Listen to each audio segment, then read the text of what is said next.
Assalamualaikum dan salam Sarawakku sayang. Buletin UKAS edisi petang 25 Jun 2020 bersama saya Kaizarif Afendi. Tumpuan berita petang. Sarawak berhasrat menjadi sebuah negeri yang maju dengan dipacu oleh kepantasan inovasi dan teknologi menjelang tahun 2030.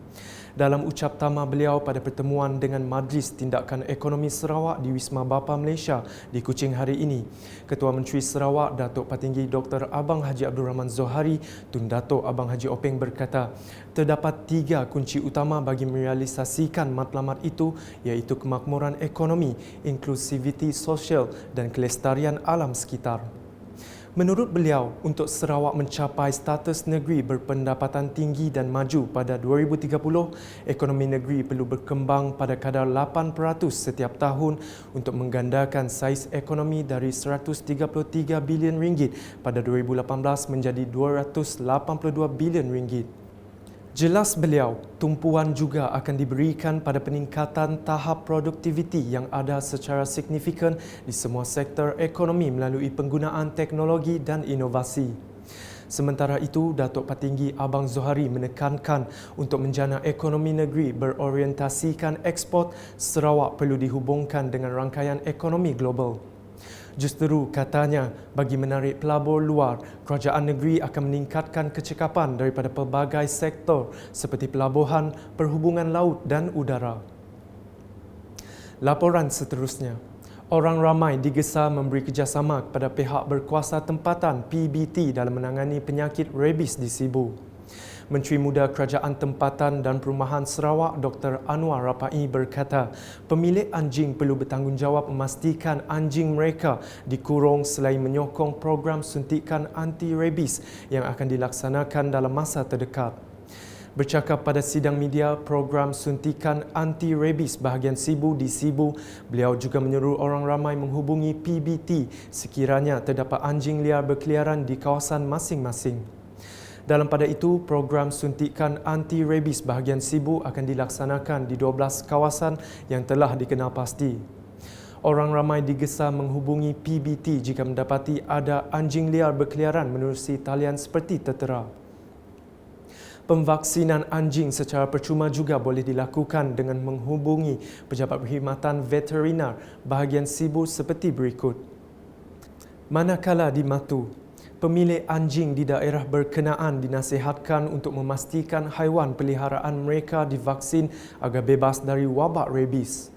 Penolong Pegawai Veterina bahagian Mukah, Michael Ukin, ketika ditemu bual semasa operasi vaksinasi rabies daerah Matu, turut mengingatkan pemilik untuk tidak melepaskan anjing mereka kerana bimbang boleh merebakkan lagi wabak berkenaan.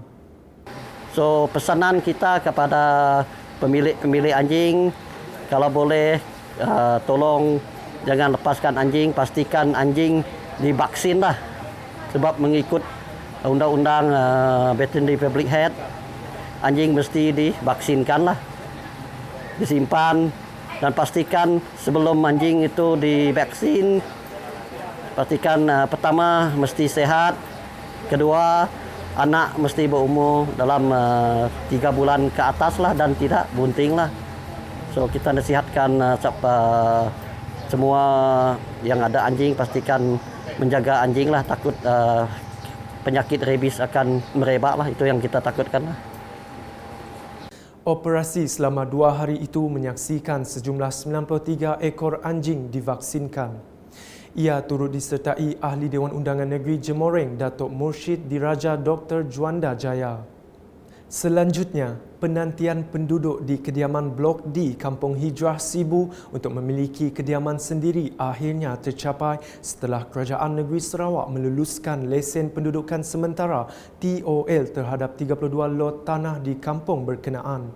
Majlis simbolik penyerahan lesen tersebut telah diadakan hari ini yang turut disaksikan Menteri Muda Kerajaan Tempatan dan Perumahan Sarawak merangkap Adun Nangka Dr. Anwar Rapai.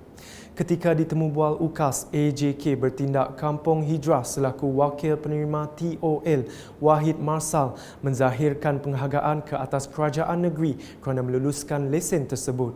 Terima kasih atas Kerajaan Negeri Sarawak meluluskan betul bahagian blok di Kampung Hijrah Sibu. Saya ucapkan terima kasih kepada Dr. Anwar Rafi yang atas usaha beliau untuk meluluskan usul tanah di kawasan ini. Seterusnya, pembukaan semula sekolah pada Rabu telah menyaksikan setiap pelajar tingkatan 5 dan 6 dan guru mengamalkan norma baharu dan mematuhi prosedur operasi standard SOP yang ditetapkan Kementerian Kesihatan Malaysia dan Kementerian Pendidikan Malaysia. Pemangku Ketua Polis Daerah Kuching, Superintendent Merbin Lisa, dalam satu kenyataan media berkata, beliau berpuas hati dengan tahap persediaan dan kepatuhan SOP oleh pihak sekolah di Kuching. Tambahnya lagi, selain dari Sekolah Menengah Kebangsaan SMK Batu Lintang, sebanyak 34 buah sekolah di bawah Ibu Pejabat Daerah IPD Kuching turut dipantau oleh beberapa pegawai perhubungan sekolah yang dilantik di sekolah menengah masing-masing. Beralih ke laporan COVID-19. Jumlah kes positif COVID-19 di Sarawak kekal sebanyak 570 kes setelah tiada kes baru dicatat hari ini. Menurut kenyataan Jawatankuasa Pengurusan Bencana Negeri Sarawak JPBNS, 2 lagi kes baru telah sembuh dan dibenarkan discharge, menjadikan jumlah keseluruhan yang telah sembuh dan discharge sebanyak 537 orang atau 94.21%. JPBNS turut memaklumkan seramai 16 orang masih menerima rawatan di dalam wad isolasi hospital, manakala terdapat 31 PUI baru dilaporkan dan 3 kes masih menunggu ujian makmal. Sekian bersama saya, Kerzarif dan kru penerbitan. Dapatkan berita terkini Sarawak setiap hari dengan melayari portal ukas.sarawak.gov.my, UKAS Channel di YouTube atau melalui Facebook, Instagram, Twitter dan aplikasi Telegram Buletin UKAS. Mengakhiri buletin dengan perkongsian video mengenai apakah itu penyakit rabies. Salam UKAS.